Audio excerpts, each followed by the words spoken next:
Kira-kira kenapa ya?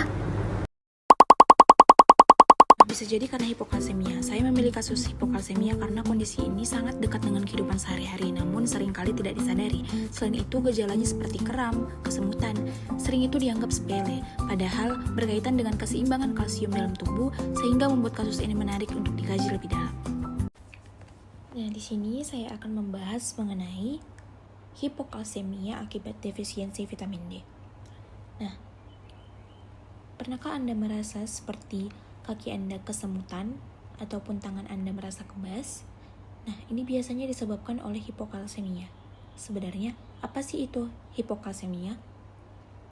Nah, hipokalsemia itu merupakan kondisi medis yang dimana saat kadar kalsium di dalam darah itu lebih rendah daripada batas normal.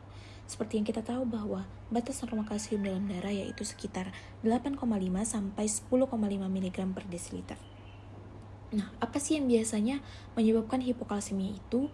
Yaitu karena kurangnya asupan vitamin D, yang dimana seperti kita tahu bahwa vitamin D itu sangat berperan penting dalam absorpsi di usus. Lalu, nah, bagaimana pada kondisi klinisnya? Yaitu hipokalsemia ini sering menunjukkan peningkatan eksitabilitas daripada neuromuskular yang seringkali menyebabkan kondisi kesemutan pada kaki ataupun kondisi kebas pada kaki dan tangan. Lalu, bagaimana jika kondisi itu kronis? Nah, seringkali menyebabkan rakitis pada anak-anak dan juga osteomalacia pada orang dewasa. Nah, kondisi ini terjadi akibat ketidakmampuan tubuh untuk mempertahankan keseimbangan kalsium yang optimal untuk fungsi fisiologis. Bagaimana sih mekanisme metabolisme mineralnya? Semua itu dimulai dari vitamin D. Karena metabolisme kalsium dalam tubuh sangat bergantung pada vitamin D dalam bentuk aktifnya. Nah, untuk mendapatkan bentuk aktifnya, kita memerlukan aktivasi dari vitamin D, yang dimana dimulai dari paparan sinar matahari, khususnya sinar ultraviolet, yang diterima oleh kulit, yang kemudian diubah menjadi 25-OHD yang terjadi di hati, yang kemudian diaktifkan lewat ginjal menjadi kalsitriol. Nah, setelah itu, apa sih fungsi dari kalsitriol ini? Fungsinya itu yaitu yang pertama adalah meningkatkan absorpsi kalsium di usus. Yang kedua adalah meningkatkan reabsorpsi kalsium di ginjal. Dan yang ketiga adalah mendukung proses mineralisasi tulang.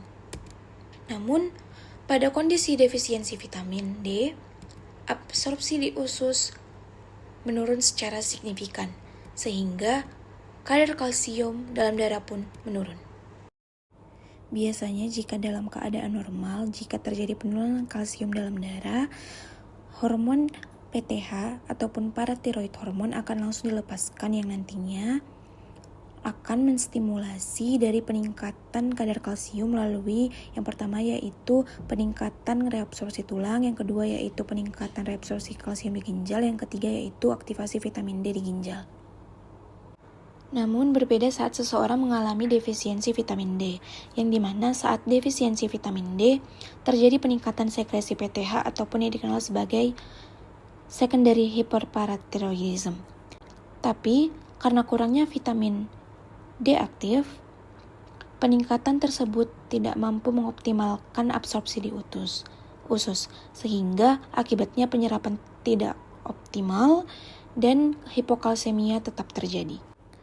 Lalu, apa hubungan perubahan metabolisme tersebut terhadap gejala klinisnya? Nah, pada dasarnya kalsium itu berperan penting dalam yang pertama yaitu stabilitas membran sel saraf. Yang kedua yaitu kontraksi otot. Jika ada penurunan kadar kalsium, maka terjadilah peningkatan permeabilitas membran neuron terhadap ion natrium, yang mengakibatkan neuron itu mudah terangsang ataupun hiperiritabilitas, yang mengakibatkan kebas dan kesemutan.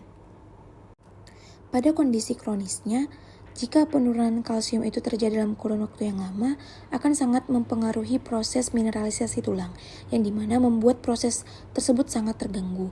yang akhirnya mengakibatkan kondisi seperti osteomalacia pada orang dewasa dan rakitis pada anak. Nah, bagaimana untuk terapinya? Yang pertama yaitu dengan cara suplementasi vitamin D, yang dimana vitamin D diberikan untuk memperbaiki penyebab utama yaitu gangguan absorpsi kalsium.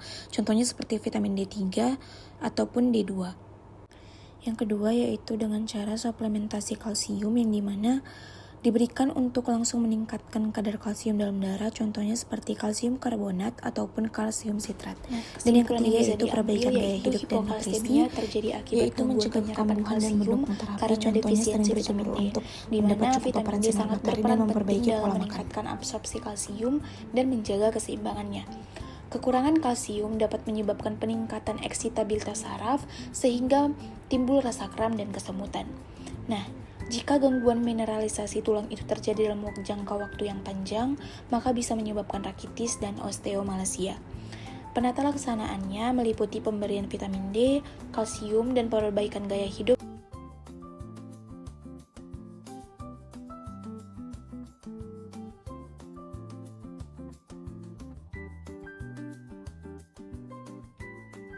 Nah, berikut merupakan referensi-referensi yang saya gunakan untuk menunjang pengambilan informasi daripada video ini.